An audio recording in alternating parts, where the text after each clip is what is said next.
You know, if you've ever spent any time around music, you've probably seen this thing before. It kind of looks like a clock, right? Or maybe something out of an ancient mystical text. But what if I told you this circle is actually one of the most powerful cheat codes in all of music? It's the hidden blueprint behind so many songs you know and love. So what in the world could possibly connect a Baroque genius like Bach, the absolute queen of disco, Gloria Gaynor, and maybe the most famous rock band ever, the Beatles? It sounds like the setup for a really weird joke, right? But the answer actually unlocks a fundamental secret about why music works the way it does.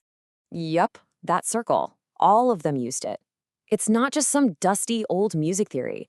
It's a super practical guide that has powered some of the greatest music ever written, from classical masterpieces to pop anthems that get stuck in your head for days.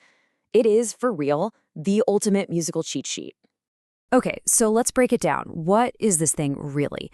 Well, the best way to think of it is like a compass, but for music.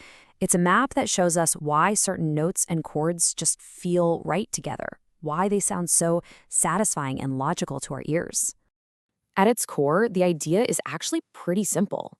The circle takes all 12 notes that we use in Western music. You can think of them as the 7 white keys and 5 black keys on a piano, and it just arranges them in a very specific order. And that order is all based on something called a perfect fifth, which is just a musical way of saying an interval that sounds incredibly stable and pleasing. And that's really its superpower. The circle shows us how musically close different keys are to each other. So keys that sit right next to each other, like C major and G major, share a ton of the same notes. That means they sound amazing when you move between them, which makes this an incredible tool for anyone writing a song. And you know what's really elegant?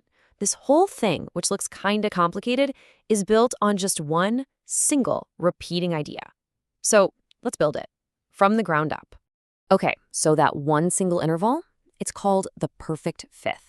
Now, if you want to get all physicsy about it, it's a super clean 3-to-2 frequency ratio. But all you really need to know is that it's one of the most pleasing, stable sounds you can hear. It's a fundamental building block of harmony and music all over the world. Seriously, building this thing is just stacking that one interval over and over again. We start at the top on C, go up a perfect fifth, and bam, you're a G. Go up a fifth from G, you get D. From D to A, you just keep going, tracing your way around the circle like the hands on a clock. And check this out. If you keep doing that, you magically hit all 12 notes in our musical system and land right back home at C. It's this perfect closed loop, which is what makes the circle such a powerful and complete tool. Okay, but the circle is way more than just a list of notes. It's also like a decoder ring for one of the trickiest things for new musicians to learn: key signatures. And this is where it gets really cool. The rule is so simple, you're going to love it. For every single step you take clockwise around the circle, you add one sharp to the key signature. That's it. And if you go the other way, counterclockwise, you guessed it, you add one flat for every step. It's beautifully simple. Let's actually look at that. So C major, right at the top, has 0 sharps or flats. Take one step to the right to G major, and boom! You've got one sharp, F sharp. Another step gets you to D major, and now you have 2 sharps, F sharp and C sharp. It's perfectly predictable every single time. And just when you thought it couldn't get any more useful, there's a whole other layer of info packed in here. You see, you get 2 keys for the price of one. That inner ring, that shows the relative minor for each major key. So for example, C major on the outside and A minor on the inside share the exact same key signature. No sharps, no flats. It's just an incredibly efficient system. All right, enough theory. Let's get to the fun part. How do you actually use this thing to make music? Well, it just so happens to be the secret engine behind some of the most famous and beloved chord progressions in music history.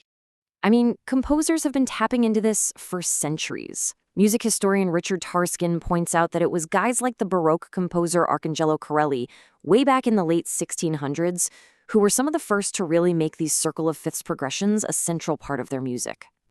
Okay, let's talk about maybe the most famous progression of all, the 2-5-1. Sticking with the key of C major, you can find the chords for this progression right there, clumped together on the circle. You start on the 2 chord, D minor. Then you move over to the 5 chord, G major, which builds up all this nice tension. And then you resolve it right back home to the 1 chord, C major. It's just so satisfying. It musically feels like coming home. And I'm telling you, once you hear it, you can't unhear it. It is everywhere. It's the heart of countless jazz standards like Autumn Leaves, but it's also what gives that incredible disco power to Gloria Gaynor's I Will Survive. And yeah, even the Beatles used it. The Circle of Fifths doesn't care about genre, not one bit. So this thing seems pretty perfect, right? So logical. But here's the final, fascinating twist in the story.